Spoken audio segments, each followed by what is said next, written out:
Hello, मेरा नाम है चंद्रहास। स्टडी स्मार्ट में आपका स्वागत है। आज हम 25 फरवरी के करंट अफेयर पढ़ने वाले हैं। चलिए स्टार्ट करते हैं। आपको इन करंट अफेयर का पीडीएफ अगर लेना है तो आप ऐप से ले सकते हैं 29 रुपीज़ पर मंथ में। पहले न्यूज़ पे बढ़ते हैं हम। सबसे पहली न्यूज़ है, एपीडा ने कौन से किस ऑर्गेनाइजेशन के साथ में या किस कह सकते हैं मार्केट के साथ में हाथ मिलाया है, एमओयू किया है एक्सपोर्ट प्रमोशन के लिए मिलेट्स के इन जीसीसी कंट्रीज़ में। तो एक्सपोर्ट किया जा रहा है मिलेट्स का। आपको पता होगा कि जो 2023 है उसको ईयर ऑफ मिलेट के तौर पे मनाया जा रहा है। भारत के प्रपोजल पे ही इंटरनेशनल ये आपका ईयर मनाया जा रहा है।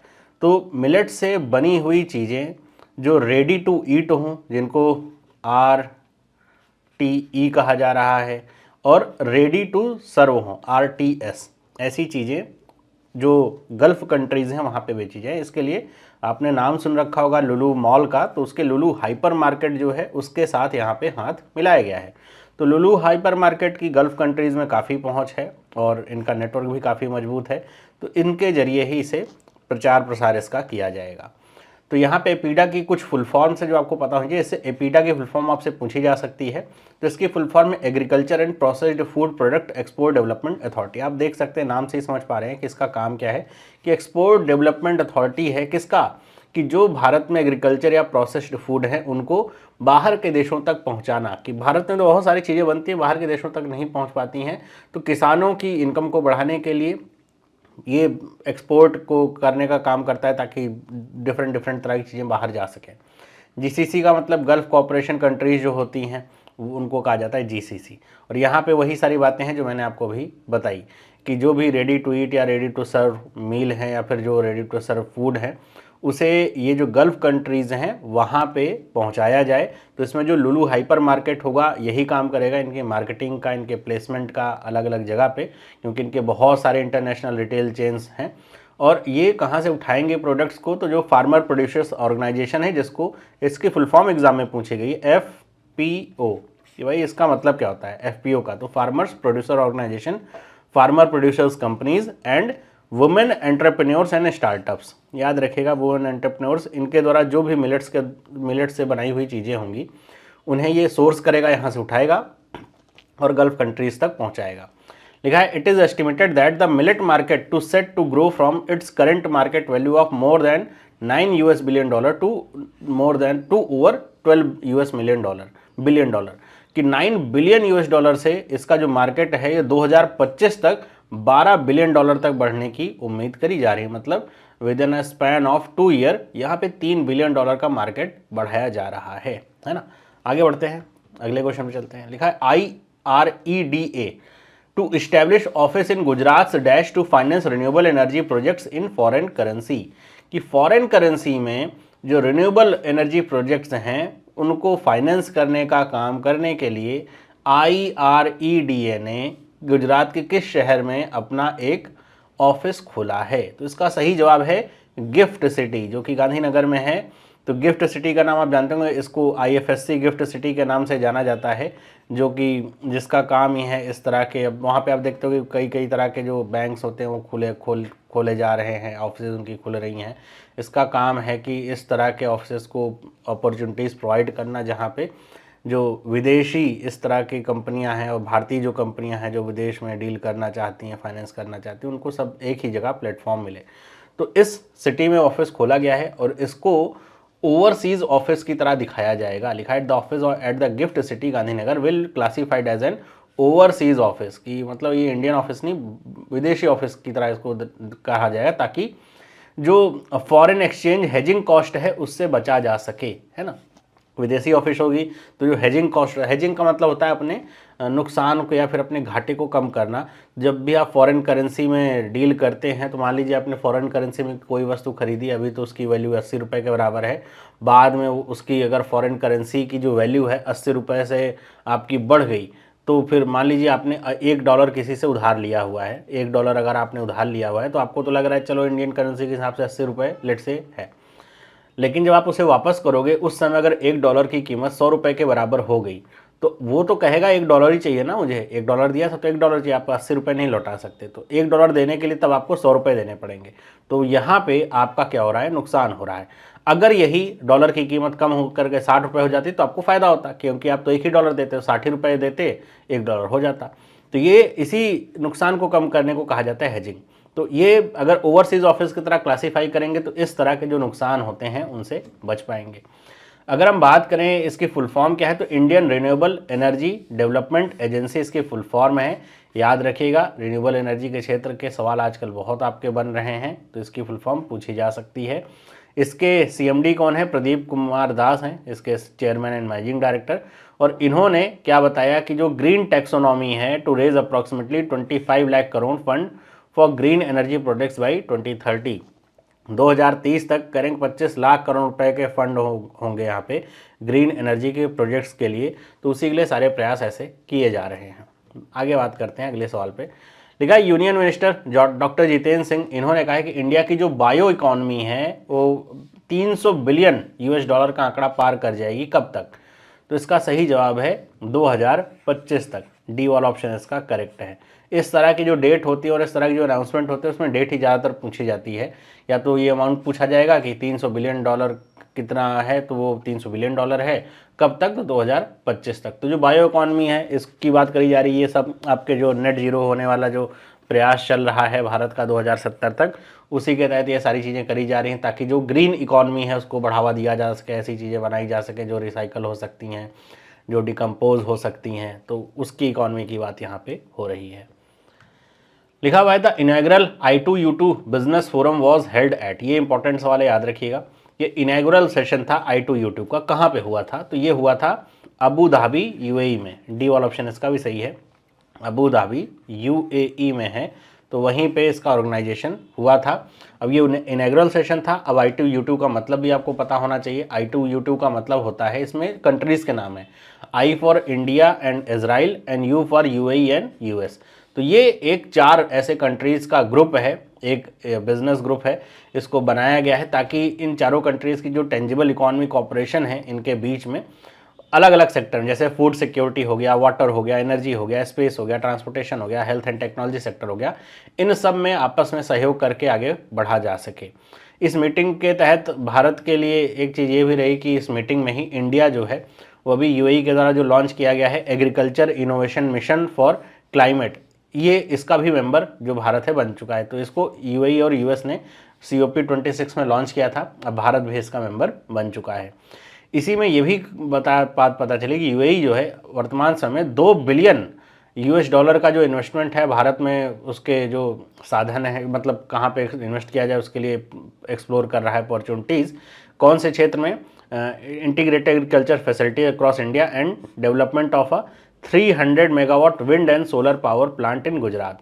तो गुजरात में 300 मेगावाट का विंड और सोलर पावर प्लांट लगाना है और जो एग्रीकल्चर के क्षेत्र में उसको इन्वेस्टमेंट करना है। तो ये इन्वेस्टमेंट 2 बिलियन US$ का होने वाला है। अगले सवाल पे बढ़ते हैं। लिखा है CSC academy and dash science MOU to enhance digital literacy and skill development in India. तो डिजिटल लिटरेसी को बढ़ाने के लिए और स्किल डेवलपमेंट को बढ़ाने के लिए CSC के साथ किसने साइन किया हुआ है? तो इसका बी वाला सही जवाब है, NIELIT, ये इसका सही जवाब है। इसका फुल फॉर्म आप जानते होंगे क्या है कि national institute of electronics and information technology, जिसका काम होता है कि इस तरह की डिजिटल लिटरेसी को प्रमोट करना, सर्टिफिकेशन वगैरह देना। और अगर हम बात करें CSC की तो कॉमन सर्विसेज सेंटर कहा जाता है, जो कि E-गवर्नमेंट सर्विसेज लिमिटेड के अंतर्गत आता है, जिसमें आप देखते होंगे बहुत सारे CSC सेंटर आप देखते होंगे खुले मिलते हैं, जहाँ पे अलग अलग तरह की जो विभिन्न सुविधाएँ हैं, जैसे आधार अपडेट हो गया, जन्म प्रमाण पत्र बनाना हो गया, निवास प्रमाण पत्र बनाना हो गया, ऐसे जो सर्टिफिकेशन वाले काम होते हैं, बहुत सारे सर्विसेज यहाँ पे प्रोवाइड होती हैं। तो इसके द्वारा अब ये दोनों जो MOU साइन किया गया है, अब इसमें जो यूथ होंगे जो इसमें काम कर रहे हैं उनको और स्किल प्रोवाइड करी जाएगी, डिजिटल लिटरेसी को और बढ़ाया जाएगा। बात करते हैं कुछ फाइनेंशियल अवेयरनेस की। पहला ही न्यूज़ है यहाँ पे कि फाइनेंशियल क्राइम वॉचडॉग FATF, जिसका नाम आप हाल फिलहाल में सुनते ही होंगे, उसने कौन से देश की मेंबरशिप को सस्पेंड कर दिया। मतलब ये पहले FATF का मेंबर था लेकिन अब इसे वहाँ से भगा दिया गया। तो इसका सही जवाब है रशिया, ए वाला आंसर। आप सोच रहे होंगे पाकिस्तान होगा, नहीं, पाकिस्तान तो मेरे ख्याल से मेंबर है भी नहीं इसका। FATF का मेंबर जो है रशिया है और रशिया को अब निकाल दिया गया है FATF से। रीज़न वही है कि जो रशिया और यूक्रेन के बीच की जो वॉर चल रही है ना, उसी की वजह से ये सब निर्णय लिए जा रहे हैं। अगर हम बात करें FATF की, तो एक इंटर गवर्नमेंटल ऑर्गेनाइजेशन है जिसको 1989 में फाउंड किया गया था। इसके पीछे का जो उद्देश्य था क्या था कि इस तरह की पॉलिसीज़ को डेवलप करना ताकि जो मनी लॉन्ड्रिंग होती है ना उससे बचा जा सके, और एक कुछ यहाँ पे इस तरह की पॉलिसीज़ डेवलप करी जा सके जिस जो इतनी इफ़ेक्टिव हों कि अगर वहाँ पे उन्हें अस्तित्व में अगर एग्जीक्यूट किया जाए तो उसका एक कह सकते हैं ना एक्शनेबल रिजल्ट देखने को मिले। जो हम देखते हैं कि आज के समय में अगर किसी भी कंट्री को FATF की ग्रे लिस्ट में शामिल कर दें या फिर ब्लैक लिस्ट में शामिल कर दें तो उसका असर आप देखने को मिलता होगा आपने, क्योंकि हमारे भारतीय न्यूज़ों में तो ये वाली न्यूज़ बहुत चलती है कि पाकिस्तान को ग्रे लिस्ट में डाल दिया, फिर निकाल दिया, फिर ब्लैक लिस्ट कर रहे हैं। इसका रीज़न ये रहता है कि अगर आप ऐसी लिस्ट में जा रहे हैं, इसका मतलब ये है कि आपके देश में मनी लॉन्ड्रिंग वाली चीज़ें बहुत हो रही हैं, मतलब ब्लैक मनी आपके यहाँ आ रही है और मतलब इलीगल पैसा आ रहा है जिसका इस्तेमाल किस लिए किया जा रहा है किसी को नहीं पता। टेररिस्ट को फंड करने के लिए किया जा रहा है या फिर कुछ और ऐसे ही ख़राब काम करने के लिए किया जा रहा है। तो ऐसे केस में होता यह है कि अगर आप किसी भी कंट्री को ले लें जो ग्रे लिस्ट में है तो उसे कहीं बाहर से लोन मिलना बड़ा मुश्किल हो जाता है, कोई देश भी देने को तैयार नहीं होगा। जो इंटरनेशनल ऑर्गेनाइजेशंस हैं, NDB हो गया, ADB हो गया या फिर वर्ल्ड बैंक हो गया, IMF हो गया, तो कोई लोन नहीं देता है। तो ये बड़ी मुश्किलात उसके लिए पैदा होती हैं क्योंकि उसकी साख खराब हो जाती है। उनको लगता है ये पैसा ये इस्तेमाल करेगा भी देश तो ये जिस लिए डेवलपमेंट के लिए देश के लिए दिया जाएगा उसमें नहीं करेगा बल्कि कोई इलीगल एक्टिविटी करने के लिए ही करेगा। तो ये आपकी ऑर्गेनाइजेशन इसका यही काम है। तो इसमें टोटल 39 मेंबर्स हैं, समझ सकते हैं। इसका मतलब ये नहीं है कि केवल इन्हीं 39 देशों को ही लिस्ट में रखा जाता है। 39 के मेंबर देश हैं जिसमें इंडिया भी है, याद रखिएगा इसे, इंडिया भी इसका मेंबर है। लेकिन ये पूरी लिस्ट बनाते हैं जितने भी देश हैं सबकी, और जो भी इस तरह की कंट्रीज़ हैं पाकिस्तान जैसे तो फिर उनको वहाँ पे ग्रे लिस्ट में आना जाना लगा रहता है। इसका हेडक्वार्टर कहाँ पे है? पेरिस, फ्रांस में है। इसके प्रेसिडेंट वर्तमान समय है T राजा कुमार, याद रखिएगा। आगे बढ़ते हैं, अगला सवाल लिखा है dash launches India's first municipal bond index. अभी म्यूनिसिपल बॉन्ड इंडेक्स वाली न्यूज मैंने कल भी पढ़ाई थी आपको, जिसमें बात करी गई थी इंदौर के ग्रीन बॉन्ड की। तो अब हम देख क्या रहे हैं कि जो म्यूनिसिपल बॉन्ड्स हैं वो अब धीरे धीरे, मतलब पहले था कि एक आध कोई म्यूनिसिपल बॉन्ड आ रहा है किसी एक म्यूनिसिपल कॉरपोरेशन से, लेकिन अब तो कई सारे म्यूनिसिपल बॉन्ड्स आ रहे हैं। तो इसी को मद्देनजर रखते हुए कि NSE ने, नेशनल स्टॉक एक्सचेंज ने, बी वाला ऑप्शन इसका सही है, कि इंडिया का पहला म्यूनिसिपल बॉन्ड इंडेक्स ही निकाल दिया है। तो ये याद रखिएगा कि NSE ने निकाला है। अब ये जो इसका नाम है IBMX है, the India municipal bond index, ये ट्रैक करेगा ऐसे सभी जो म्यूनिसिपल बॉन्ड्स हैं उनकी परफॉर्मेंस को, ताकि अगर आप उसको उसमें इन्वेस्ट करना है तो आपको पता चल सके कि म्यूनिसिपल बॉन्ड्स की क्या जो परफॉर्मेंस है कैसी चल रही है किस समय पे। और यहाँ पे 28 म्यूनिसिपल बॉन्ड्स होंगे NSE में, जो कि 10 ऐसी म्यूनिसिपल कॉरपोरेशन हैं उनके द्वारा इशू किए गए 28 म्यूनिसिपल बॉन्ड्स लिस्ट होंगे। इसका जो बेस ईयर रखा गया है वो 1 जनवरी 2021 रखा गया है और इसकी बेस वैल्यू कितनी है? 1000। मतलब 1 जनवरी 2021 को 1000 इसकी बेस वैल्यू ऐसी रखी गई। अब उसके अनुसार अगर ये कम होगी तो मतलब परफॉर्मेंस अच्छी है बॉन्ड की, नीचे जाएगी तो मतलब ये इंडेक्स जो है म्यूनिसिपल बॉन्ड वाला ये नीचे जा रहा है, इसकी परफॉर्मेंस खराब है। तो आपको अगर इन्वेस्ट करना है तो आपके लिए बहुत फायदेमंद ये रहेगा। नाम याद रखिएगा इसका क्या है। आगे बढ़ते हैं, लिखा गया dash and Paisalo digital limited have entered into co lending arrangement. ध्यान रखिएगा, co lending arrangement to provide financial support to MSME segment. हमेशा याद रखिएगा किस तरह का अरेंजमेंट हुआ है और उसके अलावा ये किसके लिए हुआ है, ये काफ़ी इंपॉर्टेंट रहता है। MSME सेगमेंट के लिए हुआ है, micro small and medium enterprises के लिए, या फिर कह लीजिए कि लो इनकम वाला जो सेगमेंट है उसके लिए आपका MOU साइन या को लेंडिंग एग्रीमेंट हुआ है, अरेंजमेंट हुआ है।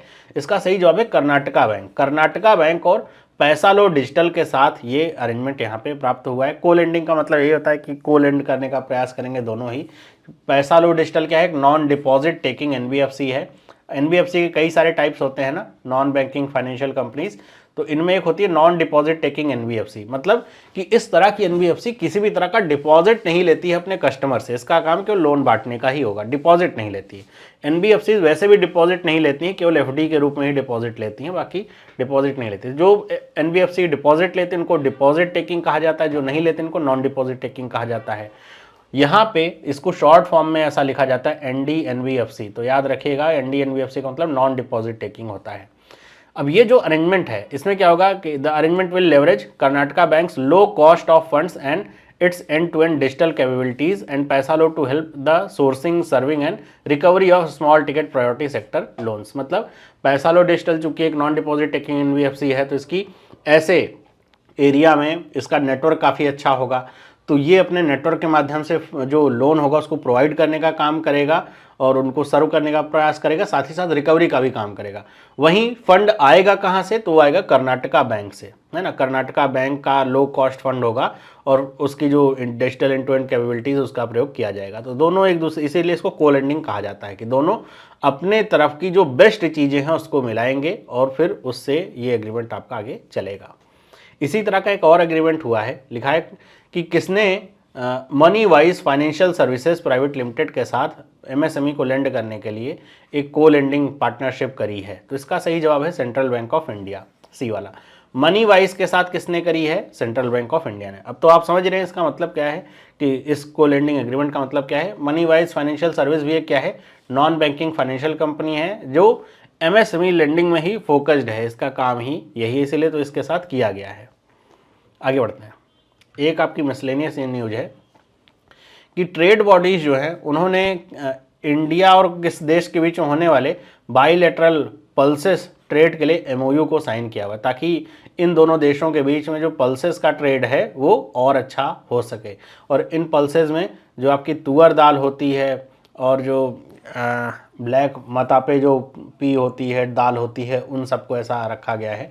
मतलब जो दालें हैं अलग अलग तरह की, उनको उनका ट्रेड काफ़ी अच्छे से बढ़ सके, उसके लिए साइन किया गया एमओयू। तो ये है ब्राज़ील। तो Indo Brazilian bilateral pulses trade के लिए ट्रेड बॉडीज़ ने साइन किया, दोनों तरफ की जो ट्रेड बॉडीज़ हैं, ब्राज़ील की और इंडिया की, उन्होंने ये एग्रीमेंट साइन किया है।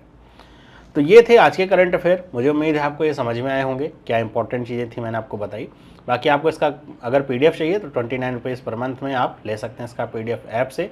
अब मिलते हैं हम आपसे मंडे में, तब हम डिस्कस करेंगे पिछले 2 दिन के करंट अफेयर। सभी लोगों को बाय।